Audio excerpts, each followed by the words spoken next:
Hello, welcome to our demo of the new Promethean board. I'm Keith Higgins and I'm Vanessa Goku.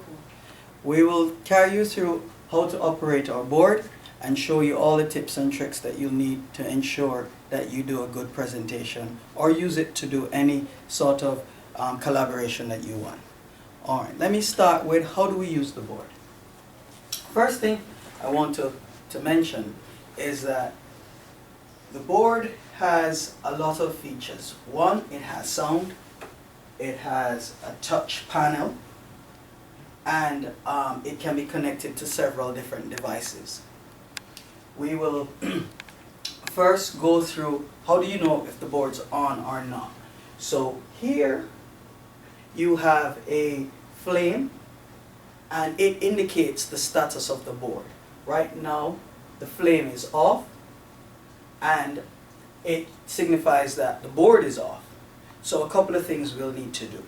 We'll need to turn on the board itself. The button is at the side. It goes from red to green, sorry. And we need to turn on the overhead projector. The flame will flash a few times as the board readies itself, and I will turn on the projector. It also flashes a couple of times to ensure that the board is coming up. If the board is on red now, if the flame is on red, we know that there's some connections missing from the board. So the board is on, but connections are missing. So over here are the connections that you can connect. You can connect VGA, or you can connect HDMI. And in order to operate the touch screen, you need the USB connector to be connected.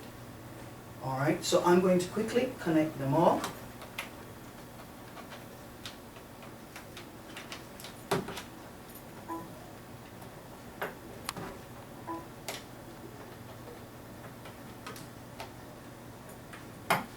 And right away our board starts to warm up, and you'll see the flashing lights as it gets the signal, and whatever is displayed on the PC is displayed on the board. If for any reason you're not seeing the same display, it may mean that you have not sent or projected from the display on the PC to the board. On this computer it's F7, and you should put it on duplicate in order to duplicate what's on that screen on this screen. So that's the way that's done. Once it's on duplicate, we should see the same thing on both screens. I'll take that off. Okay. Now we're going to go into more on how the board functions. So I'm going to ask Vanessa to take over from here, and she'll go into more of the functions of the board.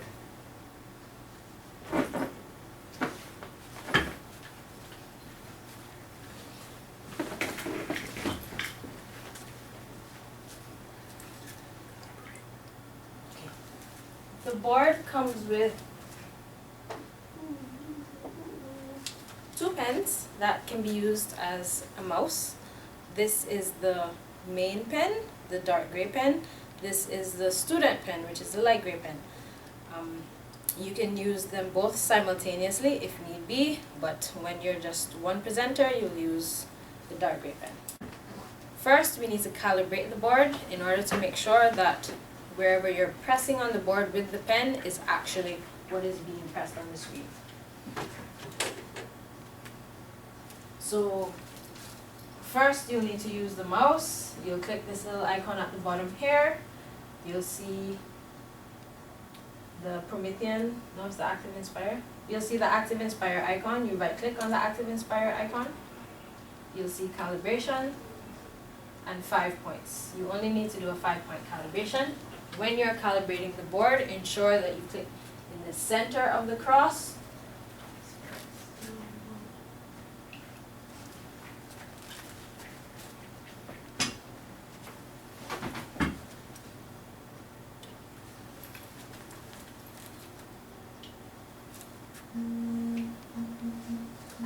we go. The board is now calibrated. Now I'll demonstrate the functionality of both the pen and the sound of the board. What I'll do is I will show a video to demonstrate the sound first.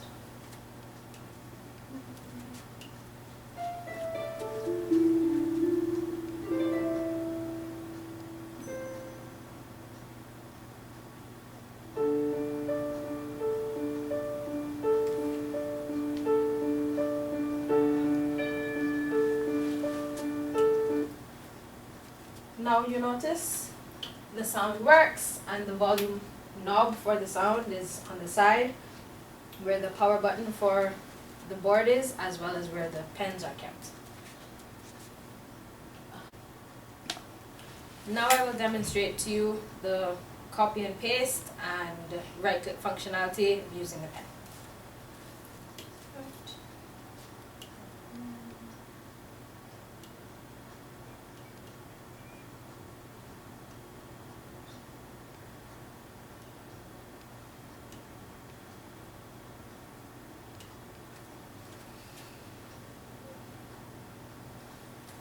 So first, I will copy something from the web.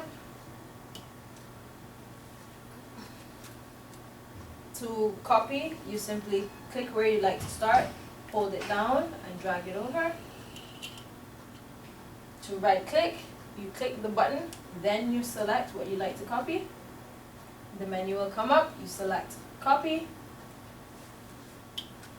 To paste, you do the same thing, you click on the button first, you click where you'd like to paste, and then you select paste. And now Keith will speak to you about the Activ Inspire software for the board. Welcome again. Alright, now let's go into the Activ Inspire software. There's a shortcut on the desktop for Activ Inspire.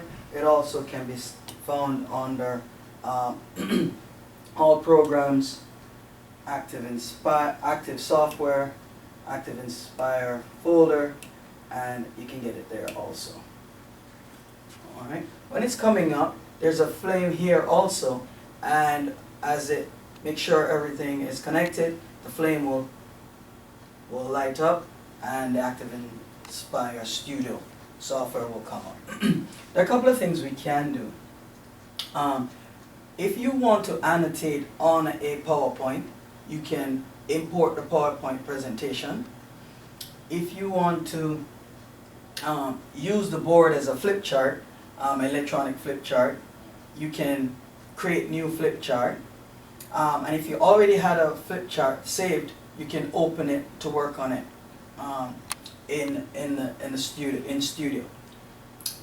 You can also annotate on the desktop itself. So let's do a little annotate on desktop. So I could say I wanted to annotate over a web page.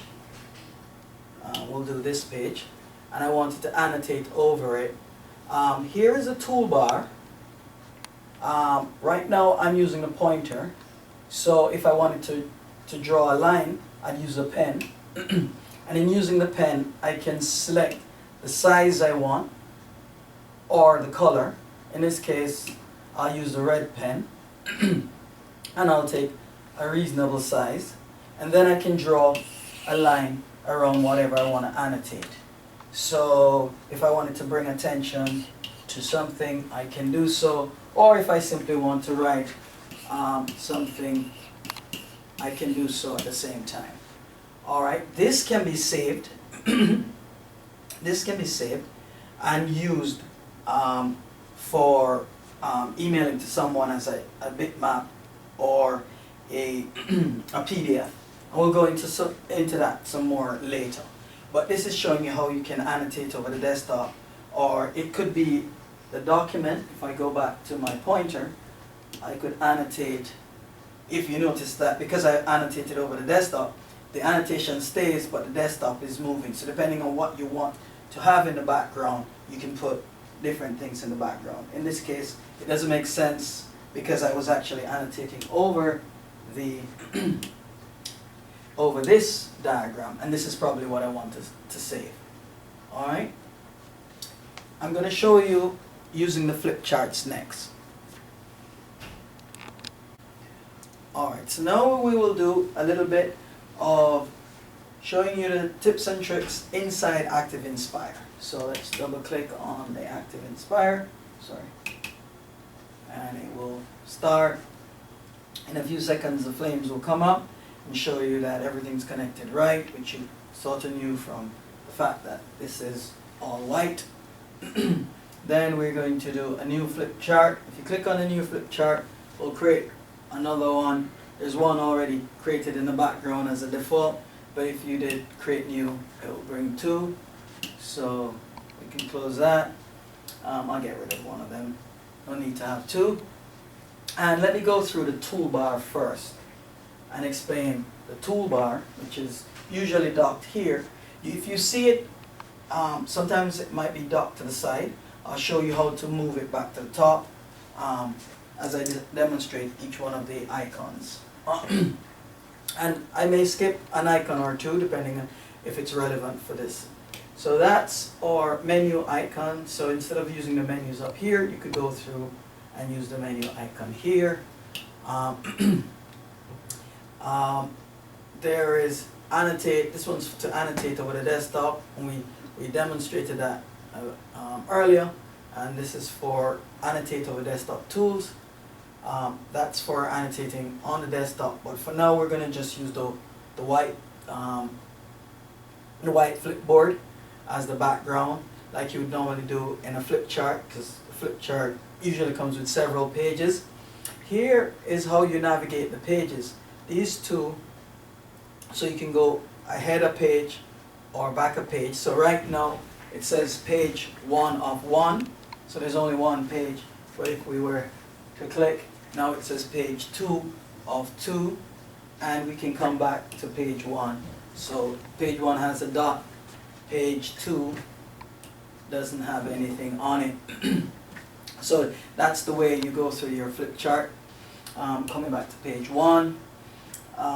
This icon is for express poll, and if you hover over, there's usually a tooltip that will explain what the icon is for. But express poll is a feature if you want to do polling. It's outside of this demo, so we won't go into that. But you can use the board for polling. This icon is to control the colors of the pen. So you can choose a different color and size. So you can either scroll up in terms of size, or you can choose one of the predefined sizes. So that's that size. But if we wanted a thicker line, we could go for a thicker line. So that's a little thicker. And if we wanted a really thin line, we could go for a thinner line. So there, that gives you control. I'll skip this for now because it's not relevant.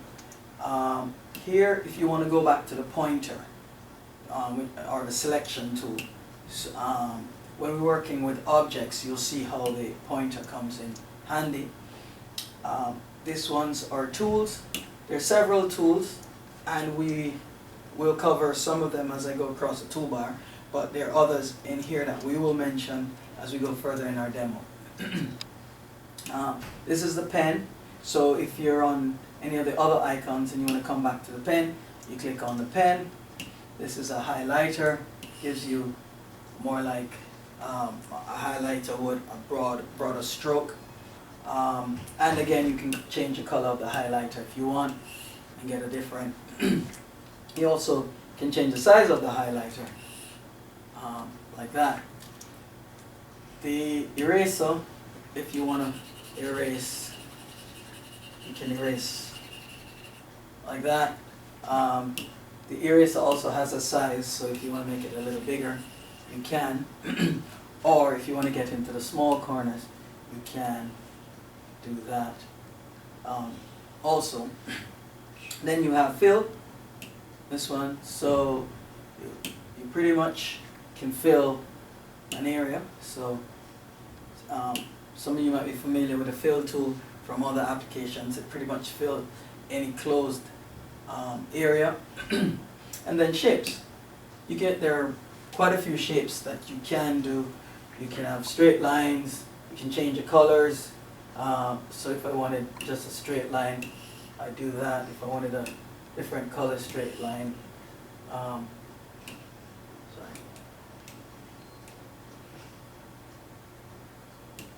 If I wanted a different color straight line, I do that. You can have jagged lines. You could do objects like this. So, so this palette tells what fill you'll have, and this palette pretty much tells you the outside line.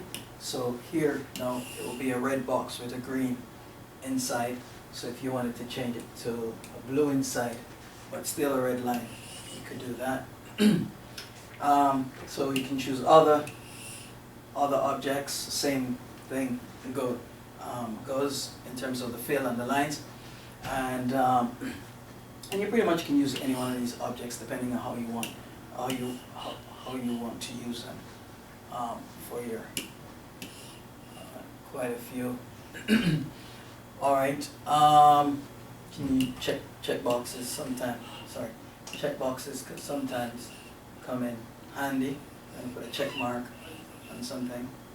And there are 2 points that you could use a select tool and make it bigger or smaller. And we'll talk some more about using the select tool. So that's our shapes. I think I pretty much handle shapes. I'd like to talk about the secondary menu that's on our shapes. So if you use a select tool, you select a shape, you'll find a secondary menu. So you can do, this is the same as the one we talked about before, which is our file, our menu, that you can do several different things with it. If you want to cut, copy, paste, duplicate, that sort of thing, you can. So simply duplicate, you can drag it over to a different area. Again, they're send to the back, send to the front, typical things. Duplicate, this one's duplicate, make it bigger, make it smaller. And there's one more, that's, you can hold the handles. That's to allow you to hold the handles. If you click on that, you can hold the handles and change the size. Alright. What else is there? T is for if you want to type letters. So you set it there and you can type away as you see fit. And you can change the size. You can change the size using the fonts. Typical use you would in any word processing software. Things like keep it center or use bulleted lists or indent. Those are all good things you can use on the board. And another thing that I want to mention is the spray bottle, which is to clear items. So you pretty much can clear all your objects in one go, right? And if you want, you can clear all your annotations, just like that. If you wanted to do, there's the undo button, so I could undo all of that, and there's the redo button also. So you can see I'm undoing some of the movement that we made earlier. And last but not least, this is to reset the page. So if you click reset, it kind of cleans up everything and starts all over for you. Even that you can undo if you pressed it by mistake. And that's pretty much all of the buttons that I'd like to explain at this time. We'll do a little bit more on the different types of tools that are here that I didn't mention because they weren't in the toolbar. Things like the revealer. So the revealer allows you to hide or hide a page, so you could put your revealer out there and kind of keep it hidden, and then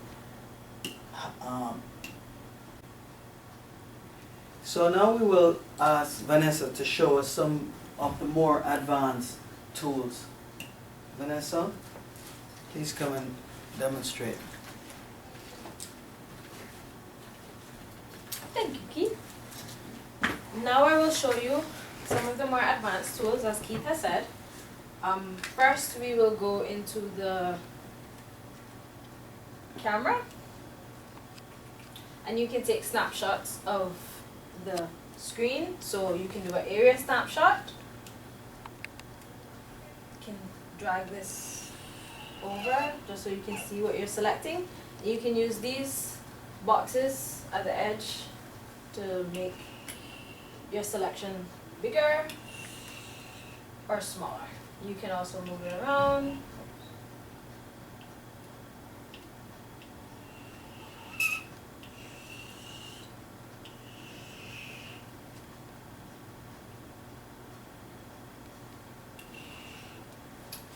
Once we do a snapshot, you can do a snapshot to the current page. It will put it into this page. You can do a snapshot to a new page, and the snapshot will go to another page on the flip chart. You can do the snapshot to a clipboard, and it will add it to your clipboard so you can paste it into another, say, a Word document, a PowerPoint presentation. So first we'll do it to a new page, and now you'll see that another page has been created with just this snapshot. Right. Let's go back.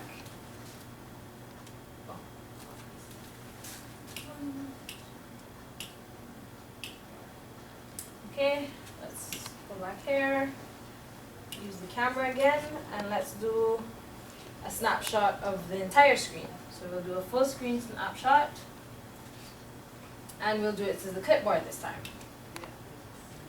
We're going to Word, and let's do a new document, and let's paste it. And it pastes the entire screen that we just took a snapshot of. Let's go back.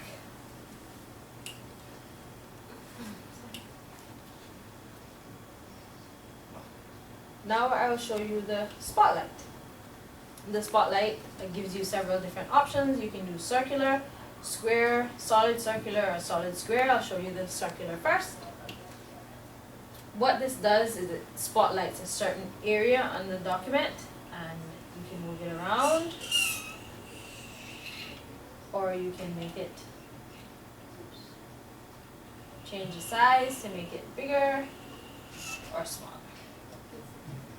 To close the to close the spotlight, you just click on this little icon and you click close, and it will open up the entire document.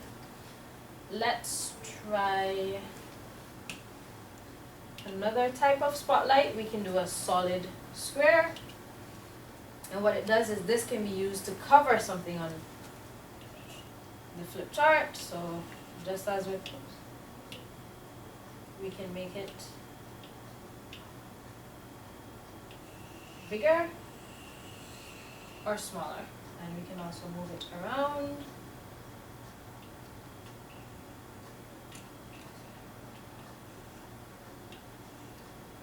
There we go. And once again, to close it, you click on the icon, you hit close, and then it's gone.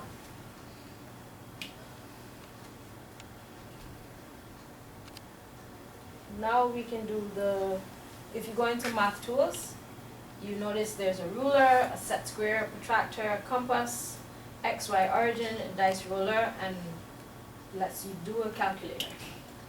Here you can just do regular calculations, and it works. You can move it around, of course, and when you don't need it, you can close it. And for more, there are even more tools. So we can do a clock, What it does is it displays a clock on the screen. You can use the clock to keep time, to make sure you're not going past the time, to do your presentation, or to display the time to the rest of the room. You can have an analog and digital clock, as it has here. You can have just an analog clock or just a digital clock. It also has, you can pause the clock, resume. You can do a countdown. You can change hours, minutes. We'll just do 2 seconds. You can change the sound. We'll leave it at this. And after the timeout is finished, it gives you several different options. Right now we'll leave it at do nothing, and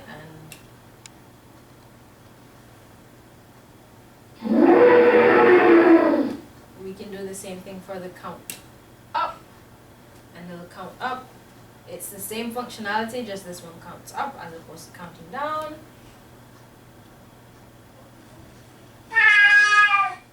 And that's it.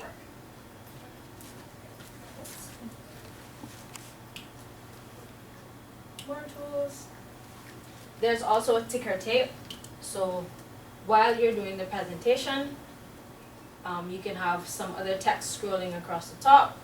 We'll use this text for now, and you can change the speed to slow it down or speed it up.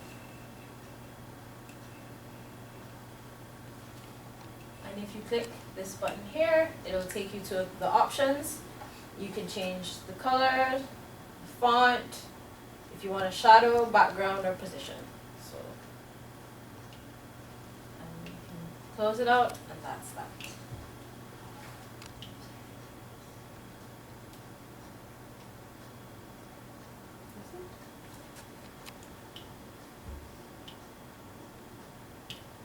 But now I will show you how to save your flip chart. You can save it in several different formats. First, we will just save the flip chart. So you can go File and Save As. Save it on the desktop.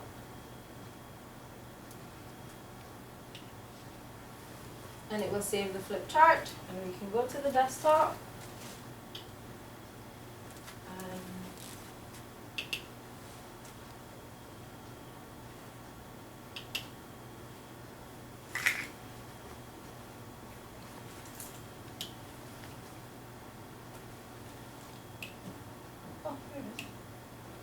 Once it's open, you have to reopen Activ Inspire, and here's the flip chart that we saved. Let me go ahead and close that. Also, if you'd like, you can export your flip chart. What you do is you hit export and then all pages too, and you can save it in 3 different formats. You can save it as a JPEG, a BMP, or a PDF file. We'll do a PDF file. Let's save it to the desktop. Save.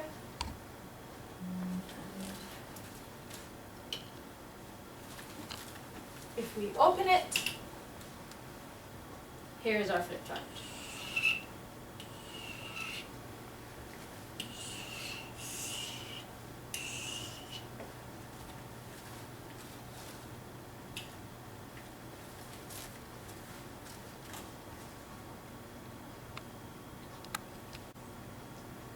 And that concludes our demo. I hope you learned a lot about our new board and use all the functionality. Feel free to try the options we didn't show you just to see what they're all about.